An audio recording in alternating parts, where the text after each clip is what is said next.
Hi guys, this is Dave from mygunvalues.com, and for those of you who saw our first video, you saw that we did the CZ Bobwhite shotgun.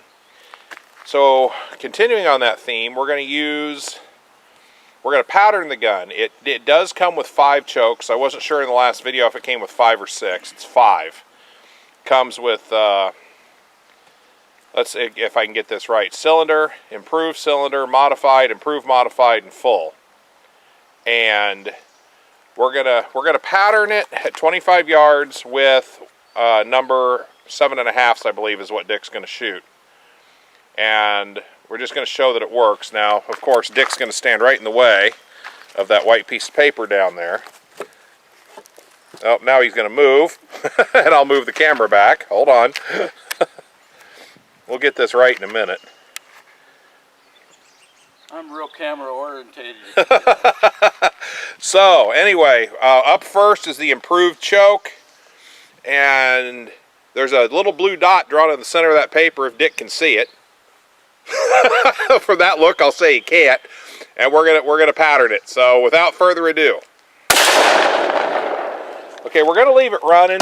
There will be a lot of edits here.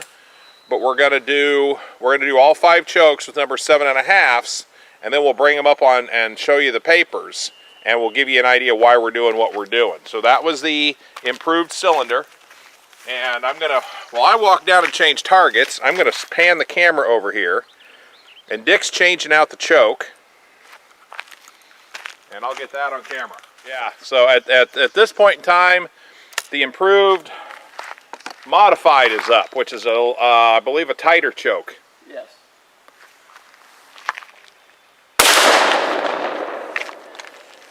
As you can see, this gets to be time consuming because you have to swap the target out after each shot, but it's really the only way to tell if you're shooting a pattern with holes big enough to drive a Mack truck through.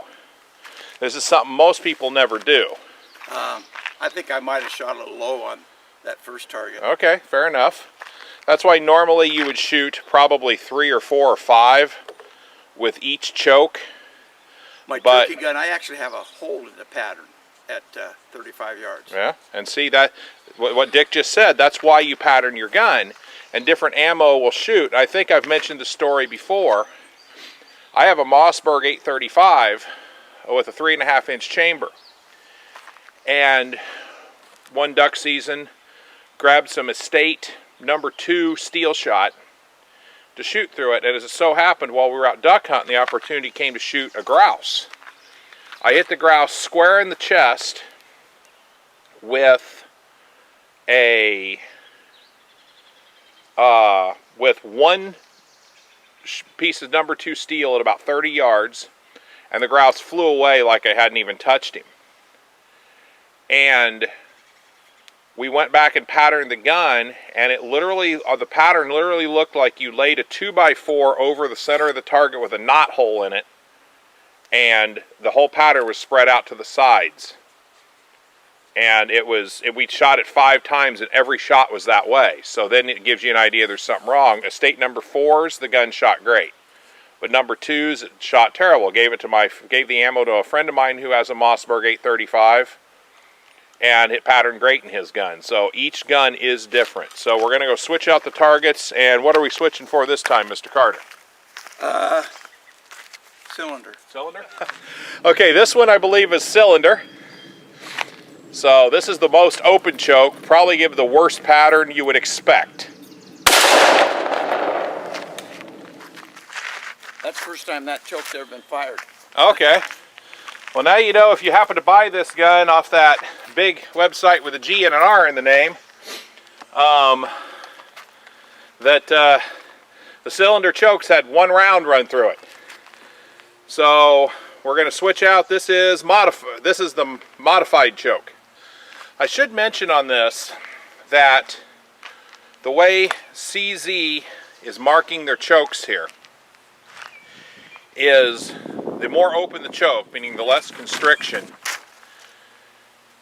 they have cylinder, which has one line on the end of the choke. Do I have that backwards?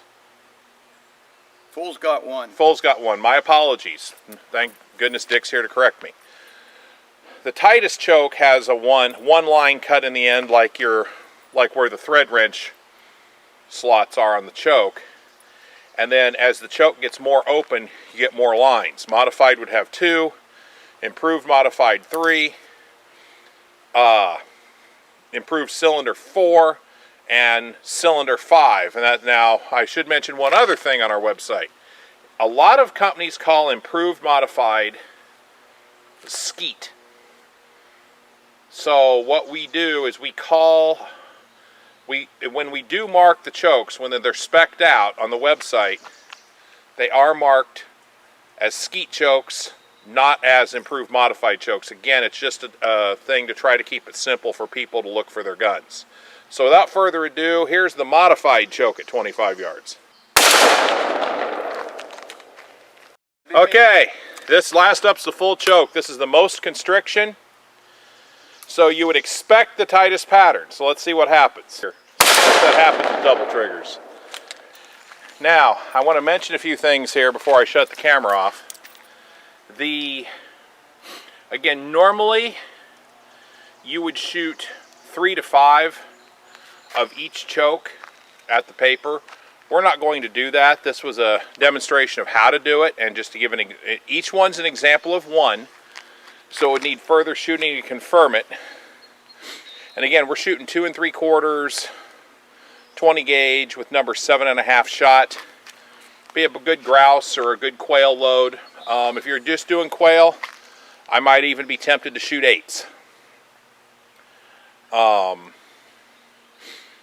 So with that said, what we'll do is we'll adjourn back to the room, and we'll shoot some video where under a little better lighting conditions, where I can show you the different target papers and, you know, give you the examples, and we'll include that here on the end of the video.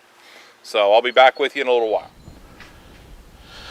Okay guys, we're back, and I had to set the camera up, and I chose to use my desk out here so that the holes in the paper show up. Couple things. I use white butcher paper. It's cheap. If you hunt and you wrap your own meat, you got a lot of it laying around, and the holes tend to show up pretty well. Now the first one I'm going to show you is the cylinder target, and let's see if I can zoom that in a little bit. There we go. The holes show up better. So what I've done is I've drawn circles where there's holes in the pattern. Now, every one of these shells impacted left and low. Now, whether or not that was the ammunition, whether that was Dick doing the shooting, I don't know. But the idea here behind patterning a shotgun is you have to match your pattern to the game. If you're shooting ducks or geese, obviously you can have a lot bigger holes than if you're shooting quail. Well, since this gun is called the Bobwhite, obviously we opted for quail. We used number 7.5 shot. 8s for quail are fine. You know, it's personal preference, whatever works best in your gun. And again, if you're going to shoot, if you're going to pattern your gun, it's a good idea to at least shoot 3 to 5 shells. Now what you can do, in this case, there are 5 chokes. I believe I said 6 in one part of the video earlier video when I shot it. And this one does have 5 chokes. There's a general rule. The more open the choke, the wider the pattern. But that does not hold true every time. That's why it's important to pattern your gun. In this case, cylinder and improved cylinder show definitely the biggest holes in the pattern. I would probably eliminate those from further tests and go with the other 3. But again, you got to match it to the game you're shooting. You know, if you're jump shooting grouse in the thickets around here in Western Washington, you might only have a 10-yard shot, so you want that shot to spread as much as possible, you know. So it's up to you to match it to the game. So anyway, this was the cylinder. You can see all the holes in the pattern. So we'll get rid of that. I'll come up here with improved cylinder. Now I think this was as much the shooter as it was anything, but this pattern is absolutely horrid. I mean, you could drive a truck through some of these holes. There's just no way that I wouldn't even think about this. Maybe one more to make sure it wasn't shooter error, but anything close to this, and I would discard this choke with this ammunition.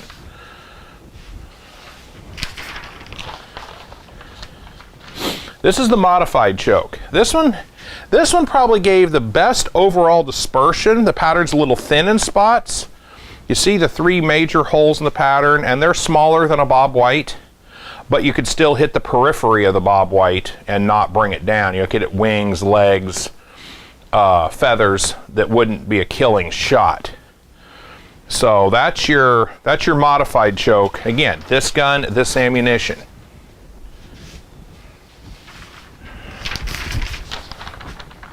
This is the improved modified.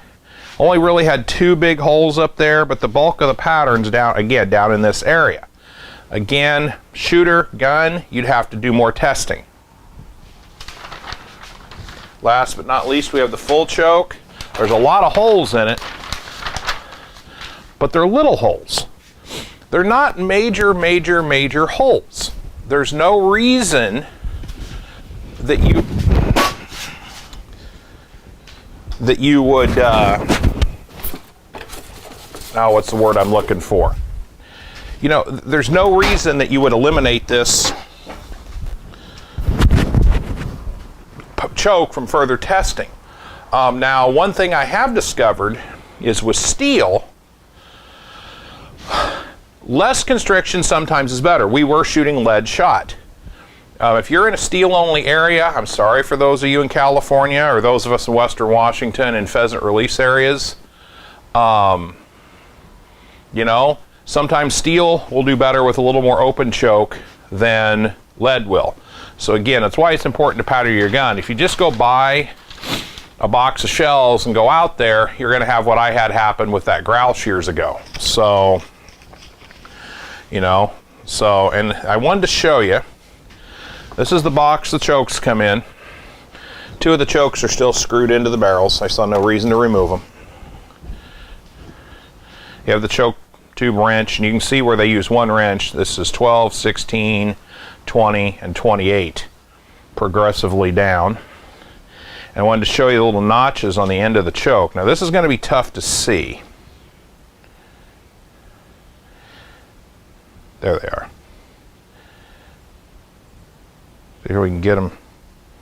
Let me lay the target up here upside down and see if that gives a better background. Okay, you see those little notches right there.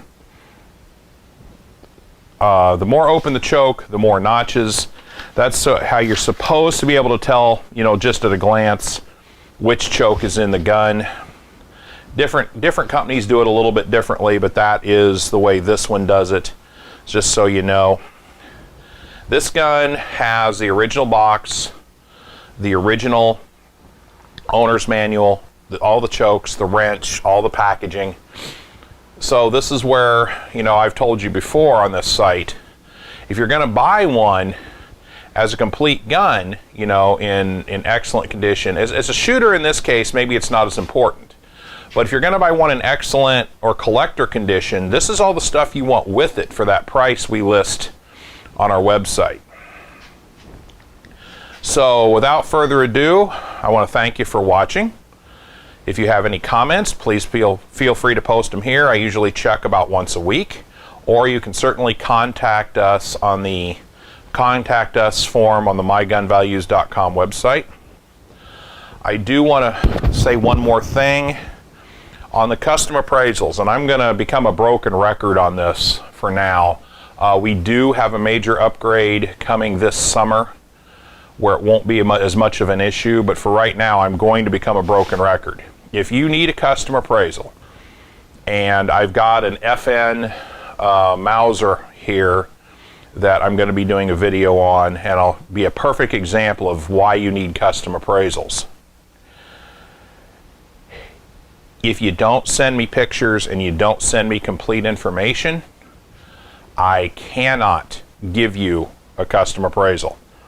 It's getting to the point where I'm just going to start responding, no picture, no appraisal. You know, block out your serial numbers, block out your personal information, I don't care.